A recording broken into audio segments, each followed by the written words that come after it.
welcome to Mail Story. If you enjoy stories, don't forget to like and subscribe so you won't miss the next ones. My neighbor called CPS because my kids played outside. She's the one who got arrested instead. I bought this house 3 years ago specifically for the huge backyard. My kids were 6 and 8, and after being stuck in apartments their whole lives, they finally had space to run around. We had this whole routine where they'd come home from school, grab snacks, and play outside until dinner. They built forts with sticks, had water balloon fights, and played tag with the neighborhood kids. It was literally what I'd dreamed about when I saved for the down payment. The house next door was a rental that had been empty for months when I moved in. Then Diane moved in. First day she introduced herself. She seemed normal. Brought over store-bought cookies, talked about how quiet the neighborhood was, mentioned she worked from home doing medical billing. I told her I had 2 kids and she said she loved children. That lasted exactly 4 days. The first complaint came when my kids were playing freeze tag with 3 other kids from the street. Diane came out and told them they were being too loud. It was 4 p.m. on a Tuesday. My son said sorry and they tried to play quieter. Next day, she complained about them using sidewalk chalk on my own driveway because the colors were ugly. Then she said their bikes on the lawn looked trashy. Then she didn't like them eating popsicles outside because it attracted bees. Every single day there was something. She started taking photos of them playing and sending them to our landlord saying they were destroying property. The landlord called me confused because the photos just showed kids playing basketball on the hoop I installed. Then she called the cops saying my kids were unsupervised. The officer showed up while I was literally sitting on the porch watching them. He apologized and left. She called 3 more times that month. The cops stopped coming. Then she escalated to calling CPS. The caseworker showed up and I almost lost it. She had to investigate a report that I was neglecting my children by letting them play outside without proper supervision. My 8-year-old was riding her bike in our driveway. The caseworker looked around, saw my kids were clean, fed, happy, and playing safely in their own yard. She closed the case immediately but warned me someone was repeatedly calling. 2 days later, another CPS visit. This time the report said my kids were malnourished because they were eating lunch outside. They were having sandwiches on the picnic table. The caseworker was the same one and she was getting annoyed too. After the 3rd CPS visit in 2 weeks for my son using a jump rope too loudly, I was done. Turns out Diane didn't just hate my kids. She called animal control on the family with the beagle across the street. She reported the elderly couple behind us for their garden gnomes being eyesores. She complained about every single family on our street. But here's what she didn't know. Our landlord was actually my cousin Rich, who owned 5 properties on this street. I'd never mentioned it because why would I? Rich was already annoyed about her constant complaints about my kids. When I told him about the CPS calls, he was furious. But we needed more. So I started being the perfect neighbor. Every time Diane was outside trying to work on her laptop on her patio, my kids suddenly needed to practice their recorder songs from music class for homework. When she complained, I sweetly said, education comes first. When she'd have her book club over, we'd choose that exact time to test out the new bubble machine I got the kids. Completely legal, our own yard, but she'd get so mad. She started calling CPS twice a week. Different complaints each time.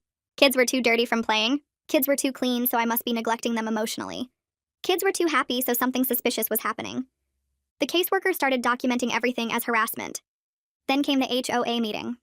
Diane showed up even though she was a renter, not an owner.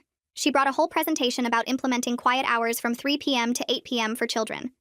She actually made slides. The HOA president asked if she was serious about banning kids from playing during after-school hours. She said children were ruining property values. That's when Margaret from 2 houses down stood up and said actually, the constant false CPS reports and police visits to Diane's rental were what was concerning buyers.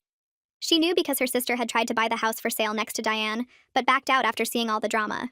3 other families confirmed they'd been harassed by Diane. Rich stood up and said as the property owner, he'd received over 40 complaints from Diane in 3 months, all of them ridiculous. The room went completely silent after Rich finished speaking. I watched Diane's face turn bright red as every single person in that HOA meeting stared at her. She looked around the room like she couldn't believe what was happening.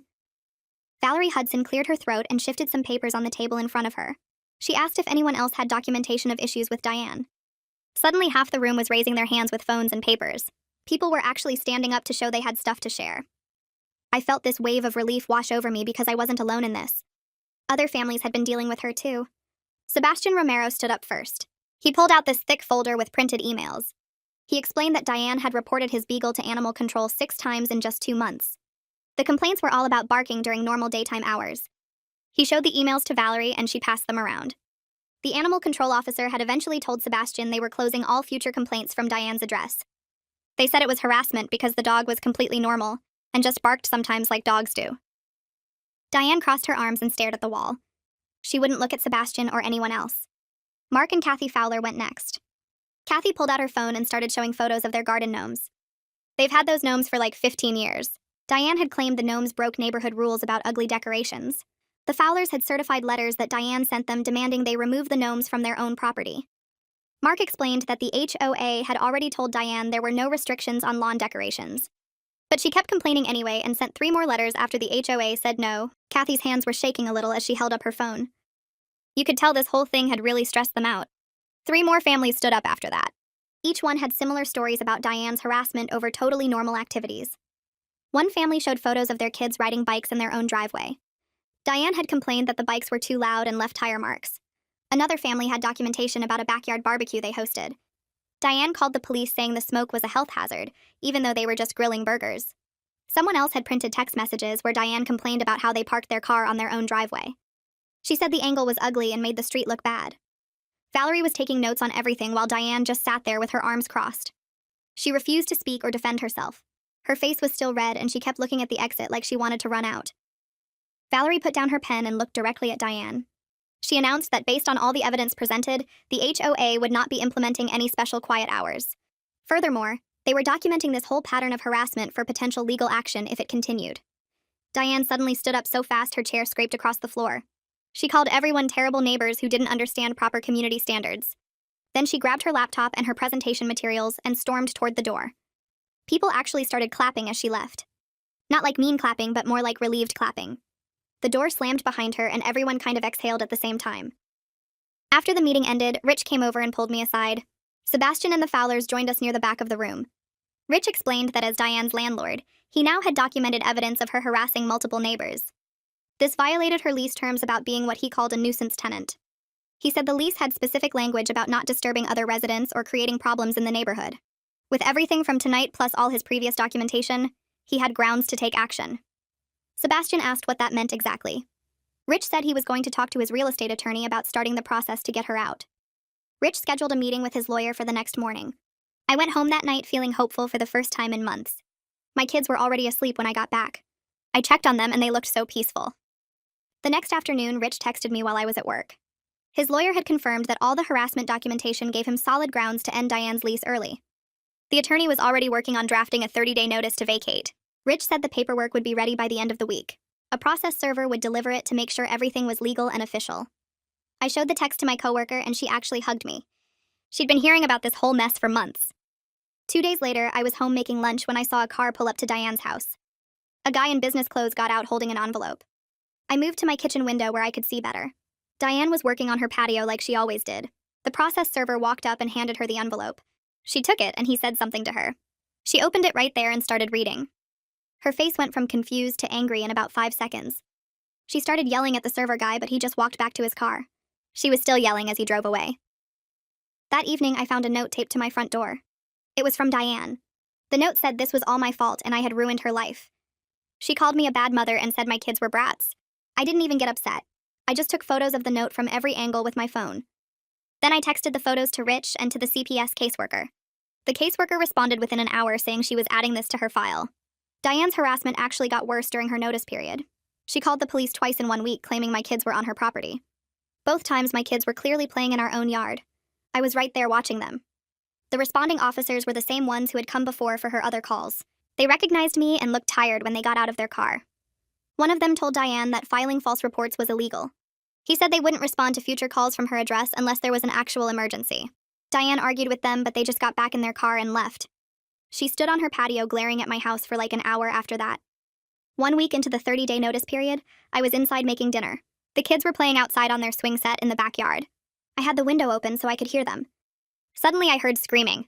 Not kids screaming, but adults screaming. I dropped the spoon I was holding and ran to the back door. Diane was in our backyard standing right next to the swing set. My daughter was crying and my son looked scared. Diane was shouting that they were making too much noise. She said she was going to make sure we got kicked out of our house too. Her face was red and she was pointing her finger at my kids. I pushed open the door and ran outside. I grabbed my phone from my pocket and hit the emergency call button while keeping my eyes on Diane. My hands were shaking, but I managed to start recording video at the same time. I pointed the camera right at her standing there in our backyard next to the swing set. My daughter was still crying and my son looked frozen in place. I told them to go inside the house right now and my voice came out louder than I meant it to. They both ran toward the back door and had to go around Diane to get there. She didn't move out of their way. My son grabbed his sister's hand and pulled her past while Diane just stood there with her arms crossed. The second Diane saw me holding up my phone recording her, she started screaming that I was harassing her. She said I had no right to film her and she was going to sue me. I told her she was on my property without permission, and I was calling the police. She said she had every right to be here because she was enforcing neighborhood standards. I kept the camera on her and walked closer to make sure I got a clear shot of her face and where she was standing. She took a step toward me and pointed her finger at my face. She said my kids were destroying the peace of this neighborhood and someone had to do something about it. I could hear the 911 operator answering on my phone. I told them I needed police at my address because my neighbor was trespassing in my backyard and refusing to leave. The operator asked if anyone was in danger, and I said my kids just ran inside scared because this woman was yelling at them. Diane heard me talking to the operator and started yelling even louder. She said I was lying and making things up just like I always did. She said she was the victim here and everyone on this street was against her for no reason. The operator told me to stay on the line and officers were on their way. I asked Diane one more time to leave my property. She said no. She planted her feet and crossed her arms again. She said she wasn't going anywhere until the police came and heard her side of the story. The police car pulled up in front of my house exactly 9 minutes later. I was still in the backyard with Diane and still recording everything on my phone. 2 officers got out and came around the side of the house into the backyard. One of them was the same officer who had responded to Diane's false calls before. He looked at me and then at Diane, and I could see him recognize the situation immediately. He asked what was going on, and I explained that Diane had come into my yard while my kids were playing and started yelling at them. I said I asked her to leave multiple times and she refused. Diane interrupted me and started talking over me. She said the children were being too loud and she had a right to enforce quiet hours. The officer held up his hand and told her to wait her turn. He asked me if I wanted to press charges for trespassing. I said yes. Diane's face turned red and she started arguing with the officers. She said this was her neighborhood too and she had rights. The second officer explained that she was on private property without permission, and she needed to return to her own property immediately. Diane said she wasn't leaving until they understood that I was the problem. She said I was a bad mother who let my kids run wild and disturb everyone. The first officer asked her again to go back to her house. She said no. She actually said the word no directly to a police officer. The officer told her this was her last warning before they would have to take action. Diane said she didn't care about their warnings because she was standing up for what was right. The first officer looked at his partner and they both nodded. He told Diane she was under arrest for trespassing and disturbing the peace. Diane's mouth dropped open like she couldn't believe what she was hearing. She said they couldn't arrest her for trying to keep the neighborhood peaceful. The officer took out his handcuffs and told her to turn around and put her hands behind her back. Diane took a step backward and said no again. She said this was wrong and they were making a mistake. The second officer moved to her other side and they both told her she needed to comply. Diane tried to pull away when the first officer reached for her arm. She jerked her whole body backward and almost fell over. She started screaming about how everyone on this street was conspiring against her. She said we were all terrible people who didn't deserve to live in a nice neighborhood. She said we were abusing our children and she was the only one brave enough to report it. The officers each took one of her arms and turned her around. She kept trying to twist away from them, but they held on. She was yelling that we were all liars and she had evidence of everything. She said CPS would believe her and we would all be sorry. The first officer got the handcuffs on her wrists while she was still screaming. She said this was police harassment and she was going to sue the entire police department. The officers started walking Diane toward the front of the house with one on each side of her. She was still yelling the whole way. I followed behind them, still holding my phone up recording. When we got to the front yard, I saw Sebastian coming out of his house across the street. The Fowlers were standing on their porch watching. A couple other neighbors I didn't know as well were looking out their windows. My kids were pressed against our front window watching everything. My daughter's face was all red from crying, and my son had his arm around her. I lifted my hand and waved at them to show them I was okay. My daughter waved back, but she still looked scared. The officers walked Diane to their patrol car, and one of them opened the back door. Diane said she refused to get in. The officer put his hand on top of her head like they do on TV and guided her into the back seat. She was still yelling about conspiracies and abuse even as they closed the door. I could see her mouth moving through the window, but I couldn't hear the words anymore. Sebastian walked across the street toward me and asked if I was all right. I said I was fine, but my kids were pretty shaken up. The Fowlers came down from their porch and Kathy gave me a hug. She said she was so glad the police finally did something. I spent the next hour and 10 minutes sitting at my kitchen table with the first officer. He had a notebook and was writing down everything I said. I told him the whole story from the beginning, starting with when Diane first moved in. I told him about all the complaints and the CPS calls and the HOA meeting. I showed him the video I just recorded of Diane in my backyard. Then I pulled up the photos I had of the note she left on my door. The officer asked if I had any other documentation, and I said yes. I went to my desk and got the folder where I kept everything. I had printouts of the CPS caseworkers' reports that showed all of Diane's calls. I had the emails from Rich about her complaints. I had photos of my kids just playing normally that showed there was nothing wrong. The officer looked through all of it and kept making notes. He said this was clearly a pattern of harassment. He said combined with her behavior tonight and her refusal to follow police orders, Diane would be facing multiple charges. He said I should expect to be contacted by the district attorney's office about pressing charges. I asked what would happen to her, and he said that depended on a lot of things, but at minimum she would have to go to court. He said her refusal to comply with police orders made things much worse for her. He finished writing his notes and gave me a case number. He said to call if Diane tried to contact me or come near my property again. After he left, I checked on my kids. They were in the living room watching TV but not really paying attention. I sat down between them and told them everything was okay now. My daughter asked if the bad lady was going to come back. I said no, the police took her away and she wouldn't be bothering us anymore. My phone rang around 8 that evening while I was cleaning up from dinner. It was Rich. He said he heard about what happened from Sebastian and wanted to know if we were okay. I told him we were fine and explained everything that happened with Diane in the backyard and the arrest. Rich said he couldn't believe she actually got herself arrested. I said I had it all on video if he needed it. He said he definitely wanted a copy because his attorney was going to love this. He said he had already called his lawyer after he heard, and they talked about the situation. His lawyer told him that since Diane committed a crime on the rental property, they had grounds for immediate eviction instead of waiting out the 30-day notice. I asked how fast immediate meant, and Rich said his lawyer was drafting new paperwork tonight. He said they could require her to be out in 7 days instead of 30 because of the criminal activity.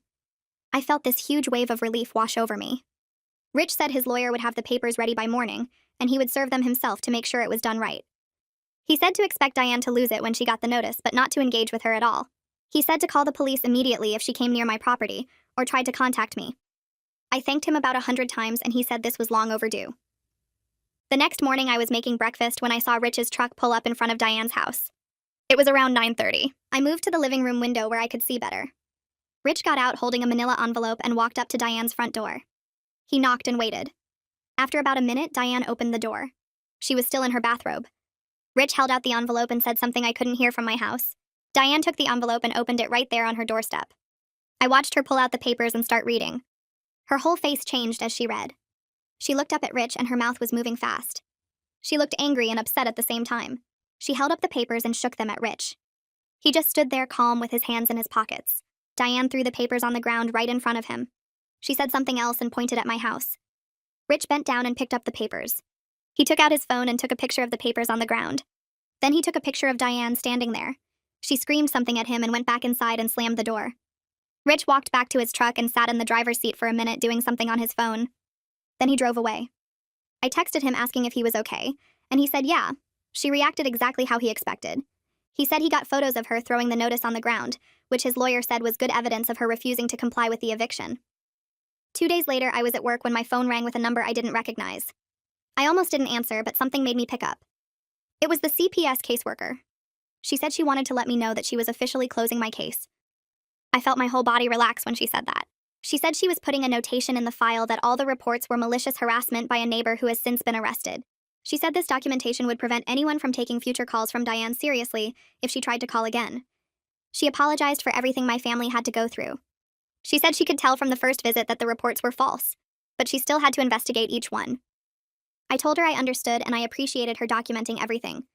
She said she wished more cases were this clear-cut. She said usually it's hard to prove harassment, but with Diane's arrest and all the other evidence, this was obvious. I thanked her and hung up feeling lighter than I had in months. That evening, I told my kids that the lady from CPS called and said we passed all her checks. My son asked if that meant no one would come check on us anymore. I said that was exactly what it meant. My daughter asked if we could play outside without worrying, and I said yes, we could play outside whenever we wanted. 7 days after Rich served the new eviction notice, I woke up to the sound of a truck engine. I looked out my bedroom window and saw a moving truck backing into Diane's driveway. It was 6:30 in the morning. I got dressed and made coffee and kept watching from different windows. Around 7, 2 guys got out of the truck and went to Diane's front door. She let them in, and I could hear her voice from inside my house even with the windows closed. She was yelling at them about something. The guys came back out carrying boxes and furniture. Every time they came out, Diane was right behind them telling them to be careful. I could hear her saying things like, "Watch the corners and don't scratch that." The guys looked annoyed. Rich showed up around 8 with another man in a suit who I guessed was his lawyer. They parked on the street and just watched from Rich's truck. More neighbors started coming out as the morning went on. Sebastian was on his porch drinking coffee. The Fowlers were in their front yard pretending to check their mailbox, but really watching. I went out on my porch with my own coffee and sat in one of my chairs. The moving guys kept loading the truck for hours. Every piece of furniture, every box, every bag. Diane supervised everything and kept yelling instructions. Around 11, my kids came outside and asked what was happening. I told them Diane was moving away. My daughter asked if she was ever coming back, and I said no, she was leaving for good. By 3 in the afternoon, the moving truck was almost full. The guys were loading the last few boxes. Diane was standing in her driveway with her arms crossed, watching them. She kept looking over at my house with this angry expression. Rich and his lawyer got out of the truck and walked over to Diane. Rich held out his hand for something. Diane reached in her pocket and pulled out keys. She threw them at Rich instead of handing them to him. He bent down and picked them up off the driveway. The lawyer said something to Diane and pointed at his clipboard. Diane signed something without looking at it. The moving guys closed up the back of the truck and got in the cab. The truck pulled out of the driveway and drove down the street. Diane walked to her car and opened the driver's door. Before she got in, she turned and looked directly at my house. She stared at me sitting on my porch for a long moment. Her face was full of hate. Then she got in her car and started the engine. She backed out of the driveway and drove away in the same direction as the moving truck. I watched her car until it turned the corner and disappeared. Rich walked across the street to my porch. He said she turned in the keys and he was changing all the locks today. He said he was also installing security cameras on the property to document the condition in case Diane tried to claim they damaged something. I asked if he thought she would try anything else, and he said probably not, but he wanted to be safe. He said his lawyer was keeping all the documentation in case Diane tried to sue, but he doubted she would. He said people like her usually just move on to the next place to complain about. I thanked Rich for everything he did, and he said that's what family is for. He said he was sorry it took so long to get rid of her, but at least it was finally over. That evening, I opened the back door and watched my kids run outside with huge smiles on their faces. My daughter grabbed her jump rope and my son got his basketball from the garage. They played in the backyard while the sun started going down, and I sat on the porch without feeling that knot in my stomach every time they made noise. Sebastian came over around 7 with his beagle, and the dog ran around chasing the kids while they threw a tennis ball across the yard. The beagle barked and jumped, and nobody complained or took photos or called anyone. Mark and Kathy walked over from their house carrying a plate covered with aluminum foil, and Kathy said she baked chocolate chip cookies to celebrate Diane being gone. We sat on the porch eating cookies while the kids played, and the beagle ran in circles, and it felt like the whole street was breathing easier. Other neighbors came outside too, and kids from down the block showed up to play, and suddenly my backyard was full of children again like it used to be. My son asked if they could stay outside until dark, and I said yes without even thinking about it. We stayed out there until almost 9, and the kids caught fireflies in jars, and the beagle tried to catch them too, but just ended up running into the fence. Over the next few weeks, everything went back to normal. Kids played outside after school every day, and nobody complained about the noise or took pictures or called anyone. The neighborhood felt peaceful again like it did before Diane moved in.